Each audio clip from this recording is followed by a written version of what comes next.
Bonjour! Je fais cette vidéo pour vous annoncer la fin du défi 30 jours, 30 objets, 30 dessins. En effet, je ne suis pas arrivée au terme des 30 dessins promis, mais ça fait déjà plus de 30 jours que le défi est lancé. Alors, j'arrête ce défi au bout des 30 jours pour plusieurs raisons. Déjà, parce qu'une durée d'un mois pour un défi, j'estime que c'est suffisant et que actuellement je n'arrive plus à suivre le rythme du défi un dessin par jour. Un dessin par jour, ça me prend pas juste le temps du dessin. Le temps du dessin qui fait environ entre 20 et 40 minutes en lui-même. Il y a le temps du choix de l'objet, ensuite le temps du rendu qui, pour chaque vidéo de 2 à 3 minutes, me prend à peu près 1h30, puis la mise en ligne qui peut me prendre jusqu'à 2 heures. Du coup, ça me fait 4 heures par jour dédiées juste aux défis qui se font manger dans la journée. Malheureusement, je pourrais continuer comme ça, je pourrais terminer le défi, il me reste encore 13 dessins à faire, mais il s'avère que le choix des objets est lui aussi de plus en plus difficile et que, niveau régularité du temps, ces derniers temps, vous avez pu le remarquer, il y a plusieurs jours que j'ai sauté, justement parce que niveau timing, ça collait pas avec mes autres activités. En plus, il y a 2 jours, bon, mon PC m'a lâché, ça... c'est autre chose, mais voilà. Du coup, j'ai décidé d'arrêter au bout des 30 jours. Ça avait commencé le 16 juillet, il me semble. Et du coup, là, on est le 17 au moment où je tourne cette vidéo. Du coup, j'espère qu'elle devrait sortir aujourd'hui ou demain. Du coup, je m'arrête ici. Et je vais faire un petit retour bilan sur comment j'ai vécu ce défi pendant la durée de ce mois. Alors, comme je l'avais précisé dans l'article qui présentait le défi, ça avait 3 objectifs pour moi. Déjà, pour m'habituer à la régularité, bon, ça c'est un peu loupé. Quoique j'en ai fait plus de la moitié, du coup c'est un ratio un peu supérieur à 50%, c'est pas mal. Me pousser aussi à accepter mes erreurs, parce que je faisais ça avec un marqueur noir que j'ai dû changer en cours de route parce que mes feutres avaient tendance à se vider très rapidement. Et du coup ça, c'était une expérience très particulière parce que j'ai toujours été quelqu'un qui gomme énormément.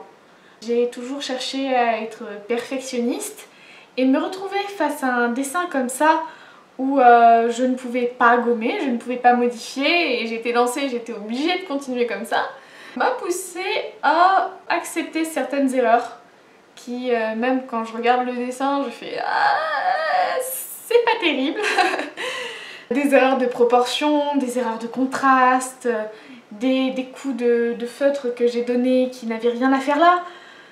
Mais ça m'a permis, au fil des dessins, quand même de me décoincer au niveau de ma façon de dessiner. C'est quand on prend le tout premier dessin, la robe en ciseaux, et quand on prend par exemple les poissons ou le robot que j'avais fait, ou même les pantins, où il y avait des gros problèmes de perspective, mais j'ai beaucoup aimé celui-ci quand même. Il y a des évolutions dans ma façon de faire le trait, dans ma façon... dans la rapidité où je fais les dessins aussi. Plus ça va, plus je me suis lâchée à ce niveau-là, en m'autorisant des trucs un peu plus fantaisistes quand je voyais que je parvenais pas à faire du réaliste. Par contre, l'épaisseur du feutre m'a beaucoup dérangée.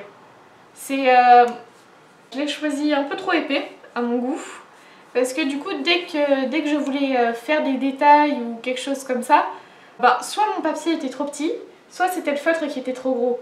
Parce que dès que je voulais rajouter des petits éléments, ça faisait des gros pâtés.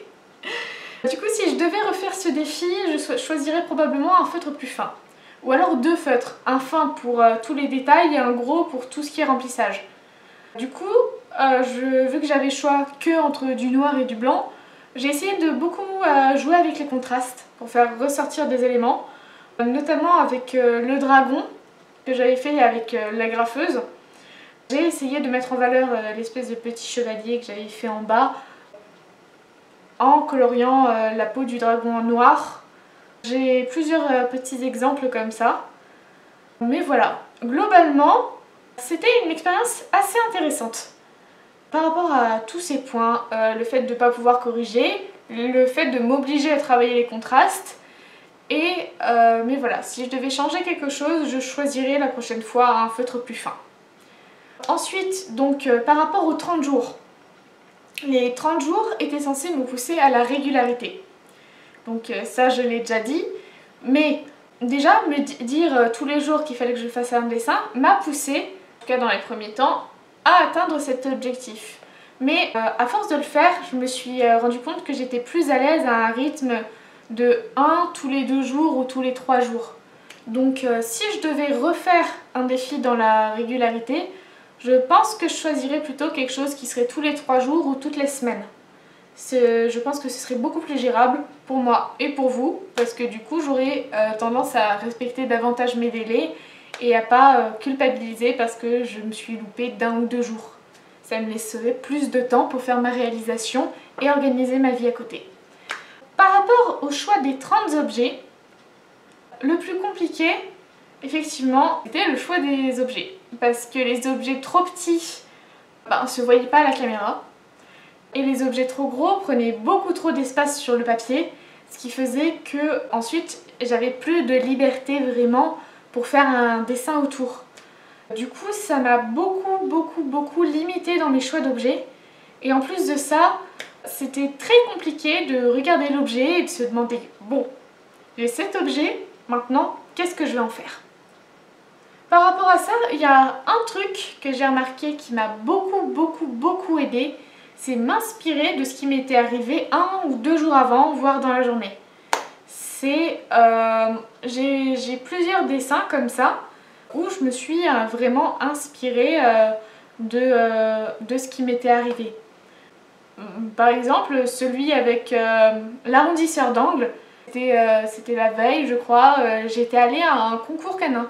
Mais après j'ai détaillé tout ça dans les petits comptes rendus que vous trouvez sur les articles sur mon blog, qui est dans la description, si jamais vous voulez voir. Mais du coup voilà, ça a été compliqué, ça m'a forcé du coup à tenir compte de ces contraintes et à trouver des techniques aussi pour me faciliter la tâche. Il faut savoir que dans le tout premier dessin, je n'avais pas pensé à fixer le ciseau à la feuille. Du coup c'était l'enfer, je ne pouvais pas bouger mon papier, dès que je bougeais j'avais le ciseau qui partait dans tous les sens. Du coup après j'ai intégré de la pâte à fixe pour fixer absolument tous les objets, pour pouvoir bouger la feuille plus librement.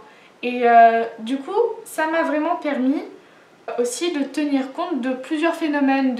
Et régulièrement je regardais le retour caméra pour savoir qu'est-ce que ça rendait à l'image. Parce que moi je voyais quelque chose, mais vous voyez autre chose au final dans les vidéos, dans les photos que je poste sur le blog. Du coup j'étais obligée de tenir compte du volume de l'objet et de ce que ça rendait à la caméra. Et ce qui était différent de ce que moi je pouvais voir. Du coup très régulièrement quand j'étais près de l'objet, j'étais obligée de dessiner avec le nez en l'air en regardant la caméra pour pouvoir rendre quelque chose de cohérent. D'ailleurs sur celui où j'ai dessiné la cloche avec le petit pot de fleurs, c'est flagrant parce que dès que je tourne la feuille on voit l'énorme truc qui est censé servir de gong à la cloche. Bref, du coup pour le défi je vais arrêter là. Du coup il y a les 17 dessins du défi qui sont disponibles sur le blog et en vidéo sur ma chaîne YouTube. Donc n'hésitez pas à aller les voir si jamais vous êtes curieux. Je relancerai certainement d'ici quelques semaines, quelques mois d'autres défis. Mais du coup, en tenant compte de mon vécu pour celui-ci, pour essayer de les mener à terme comme il se doit.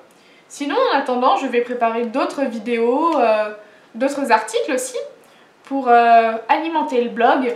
Parce que j'ai été tellement concentrée sur le défi que, à part l'article sur faut-il être un expert pour faire de la bande dessinée en dessin, pour faire de la bande dessinée, je n'ai pas fait d'article vraiment. Du coup, je vais arrêter le défi là et me concentrer vraiment sur créer du contenu pour le blog, que ce soit des conseils pour mieux dessiner, que ce soit mon avis sur certaines façons de voir le dessin ou l'illustration. Tout ça arrivera très prochainement. Du coup, au revoir et passez une bonne journée. Et n'hésitez pas à laisser un commentaire pour me dire ce que vous avez pensé du défi.